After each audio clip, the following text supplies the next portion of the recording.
सत्ता की शुरुआत न्याय से होती है और अंत जुल्म से।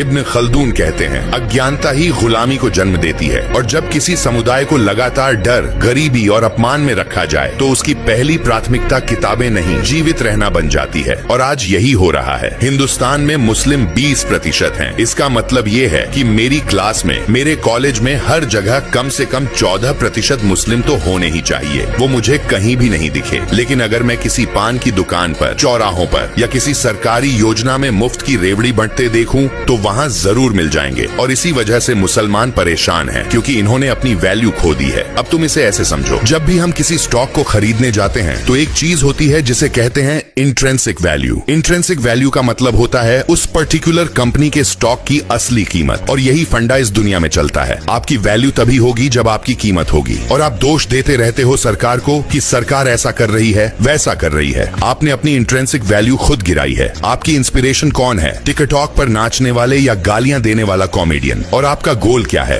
बस एक खूबसूरत कन्या, और इससे ज्यादा कुछ भी नहीं। आपके बच्चे यही देख रहे हैं और यही बनने की कोशिश करते हैं। इस तरह के लोगों की इंट्रिंसिक वैल्यू 0 होती है। इजराइल ने फिलिस्तीन में लाखों बच्चे शहीद कर दिए, लेकिन अमेरिका फिर भी इजराइल का साथ देता है। क्यों? इसकी वजह है यहूदी, क्योंकि अगर इन्होंने अमेरिका छोड़ दिया ना तो एक दिन में ही पूरा अमेरिका कोलैप्स हो जाएगा। और मुस्लिमों की तो सोच ही यही है कि क्या ही हो जाएगा, 2-4 किताबें पढ़कर सरकार नौकरी देगी नहीं। और ये वो लोग बोलते हैं जिन्होंने अभी तक एक पेपर भी नहीं दिया होता। मोस्टली मुस्लिम आवारागर्दी ही करते मिलेंगे, कलम चलाने के बजाय कमेंट सेक्शन में दूसरे लोगों के धर्मों को गालियां बकना या सिर्फ स्टेटस डालना। अरे क्या ही होगा स्टेटस डालने से, जब तुम्हारी इंट्रिंसिक वैल्यू ही नहीं है। जब SRK को आतंकवादी कहा गया तो उन्हें ही मुंह की खानी पड़ी, और जब सोफिया कर्नल को कहा गया तो उल्टा उन्हें ही माफी मांगनी पड़ी। और आज मुसलमानों के ट्रस्ट बोर्ड क्या कर रहे हैं? इन्हें समझ नहीं आ रहा है कि हमें मस्जिदों की नहीं, अच्छे मदरसों की जरूरत है, यूनिवर्सिटीज की जरूरत है। जिन गरीब मुसलमानों के घर तोड़े जा रहे हैं उन्हें जरूरत है एक घर देने की। लेकिन ये वक्फ बोर्ड क्या कर रहा है? देश में 20 करोड़ मुसलमान हैं। अगर 2 करोड़ मुसलमान 100 रुपए महीना भी दें तो 2400 करोड़ होते हैं। इसमें इतने घर बनेंगे जितने टूटे भी नहीं हैं। और प्रोफेट मोहम्मद कहते हैं, इल्म हासिल करना हर मुसलमान मर्द और औरत पर फर्ज है। लेकिन तुम इल्म न सीख कर खुद को ही नहीं, उन्हें भी तकलीफ पहुंचा रहे हो।